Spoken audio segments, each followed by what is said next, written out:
Ada orang yang meminta-minta, bukan malah kita celah, bukan malah kita hina. Masih muda kok minta-minta, ketika ada orang di masjid minta-minta. Kalau kita tidak memberi, jangan menyakiti dengan kata-kata. Bahkan Hasan Al-Basri rahimahullah mengatakan, apabila ada orang yang berada di depan kita meminta-minta kepada kita, bersyukurlah.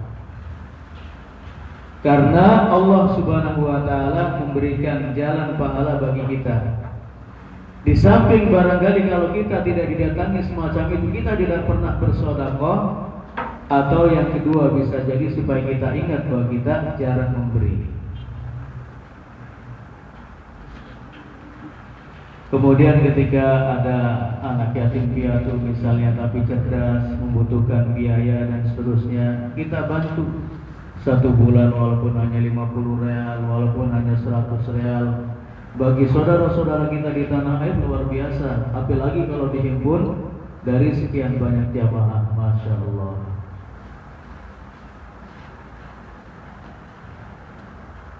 Sebenarnya ayat ini wa minan nasi may yasri nafsahu ibtigha'a mardatillah adalah isyarat kepada seorang sahabat yang bernama Suhaib bin Sinan Ar-Rumi, seorang berkebangsaan Romawi yang sudah hijrah ke Mekah. Kemudian setelah sampai di sana dia berusaha, berniaga, berdagang dan sukses. Kemudian setelah Islam datang, Rasulullah berdakwah kepada masyarakat, dia termasuk orang yang memeluk Islam. Suhaib bin Sinan Ar-Rumi. Nah, ketika peristiwa hijrah digulirkan, perintah hijrah digulirkan, maka Suhaib bin Sinan Ar-Rumi ini termasuk orang atau sahabat yang berangkat hijrah. Ternyata ketika berangkat diikuti oleh beberapa orang dari kufar Quraisy. Kemudian setelah itu dia berhenti dari ontanya, kemudian dia mengambil anak-anak panah dan busurnya. Dia mengatakan, ya Quraisy, wahai Quraisy, kalian telah mengetahui bahwa aku adalah orang yang paling baik dalam memanah dari kalian. Maka tidak ada satu anak panah yang aku luncurkan kecuali akan melesat dan mengenai sasaran. Maka apabila anak panah ini sudah melesat dan mengenai kalian, masih tersisa kalian juga, maka pedang ini yang akan menghabisi kalian. Kalau belum habis juga, bagaimana? Ya habis-habisan aku membela diri. Kemudian kata Suhaib, atau begini saja wahai Quraisy. Ya sebelumnya Quraisy mengatakan, wahai Suhaib, enak betul kamu ini. Jadi dulu kalau kamu datang ke Mekah dalam keadaan miskin, kemudian setelah berniaga, bertijarah, berdagang, kemudian kamu berhasil, ketika hijrah kamu bawa semua hartamu. Kata Suhaib, begini saja wahai Quraisy, kalau aku tinggalkan seluruh hartaku ini, apakah kalian akan membiarkan aku pergi dengan tenang? Kata Quraisy, "Naam, kalau memang hartamu ditinggalkan semuanya, maka silakan kau pergi dengan tenang.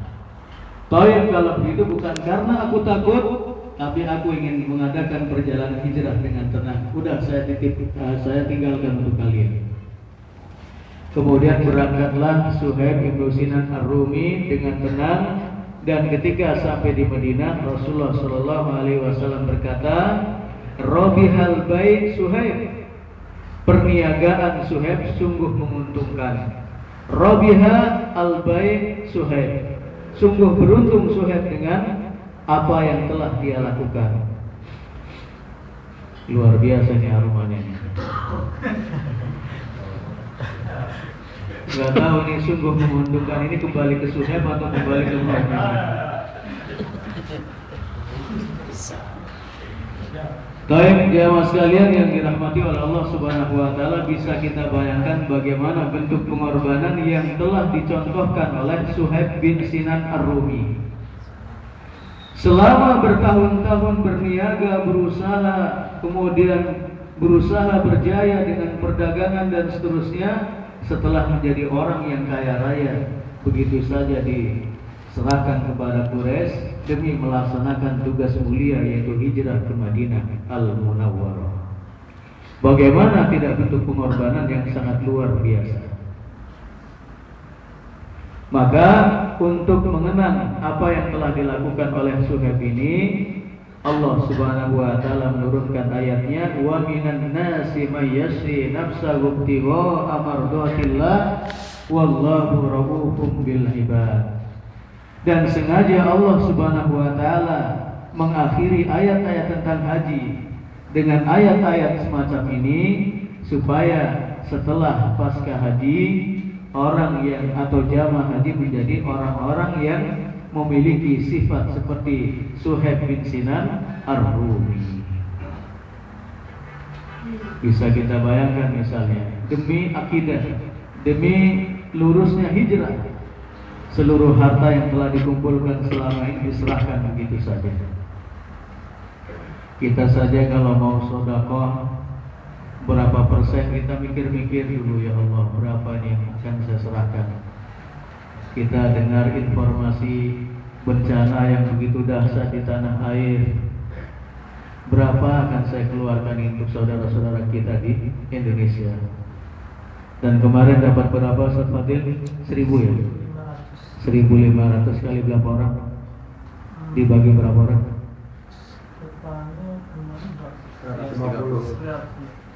150, 1.500 berarti berapa orang jatuhnya bro?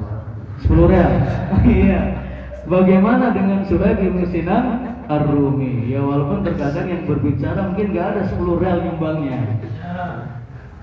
Tapi begitulah, ternyata memang kecintaan kita terhadap dunia sangat luar biasa. Jamaah sekalian yang dirahmati oleh Allah Subhanahu wa taala, kemudian Allah menutup ayat-ayat haji itu dengan ya ayyuhalladzina amanu dukhulu fis-silmi kaffah.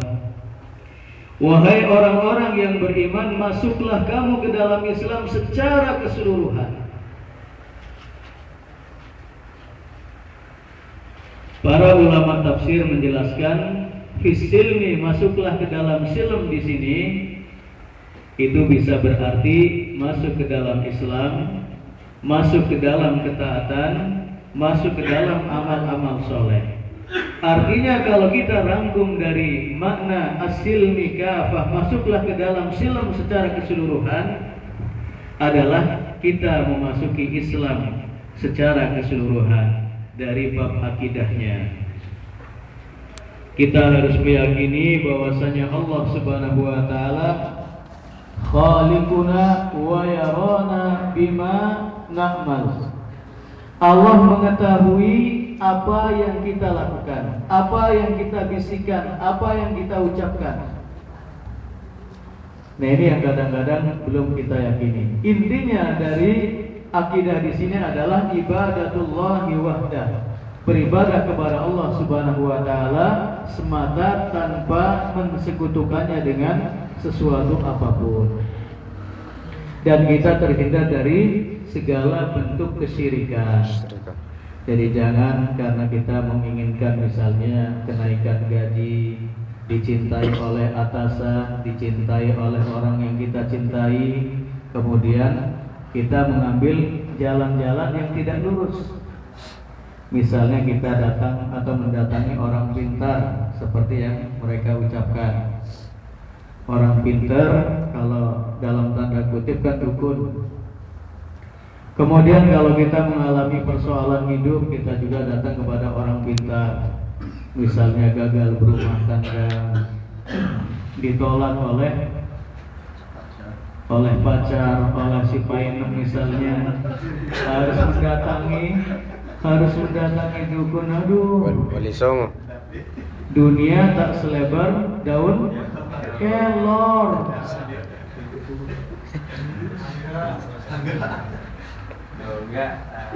turun gaji misalnya karena ada masalah, kita ngebel ke tanah air, tolong toh dibikinin jampi-jampi. Iya kan? Aduh, itu artinya akidah kita tidak lurus walaupun sebaik apapun akhlak kita. Kemudian fisilmi di dalam Islam juga masuk dalam bab al-muamalah, dalam berinteraksi secara harta. Jadi jangan sampai kita akidahnya baik tapi kita sering melakukan riba, misalnya perbuatan riba. Ya. Kemudian kita kalau minjemi teman misalnya, saya pinjemi tapi dengan syarat nanti pas kembalikan saya dipinjemi lebih. Misalnya sekarang saya pinjemi 1.000 tapi nanti pas kembalikan 1.100, 1.500, walaupun yang 500 saya pinjam misalnya. Itu namanya berlebih dan itu termasuk riba walaupun statusnya pinjam karena bersyarat. Kebanyakan. Saya pinjemi tapi asal tahulah gitu kan. Nah itu asal tahulah itu berarti termasuk riba. Kenapa? Karena syarat. Kalau tidak asal tahu kita nggak minjemi. Betul. Kemudian dalam masalah apa ibadah kita harus juga sesuai dengan Islam. Tata cara sholat kita, tata cara berwudu kita, artinya sesuai dengan tuntunan Rasulullah Sallallahu Alaihi Wasallam. Kemudian juga fisil mikafah, maksudnya adalah berkepribadian, berakhlak yang Islami. Sholatnya si rajin, tekun. Kemudian muamalahnya si bagus, tidak pernah melakukan riba. Akidahnya juga bagus. Tapi ketika sudah keluar dari mes kita, sudah keluar dari hotel kita, di jalan mata kita jelalatan. Yang dilihat bukan bis atau mobil atau yang lain, atau pohon-pohon korma. Iya, iya yang dilihat tapi ninja ternyata ninja. Iya. Dan di sini hebatnya kan wajahnya ditutup tapi betisnya dibuka. Ini bukan berarti kita ngelihat, katanya itu katanya begitu. Kata orang begitu, bukan pengalaman pribadi tapi pengalaman orang lain.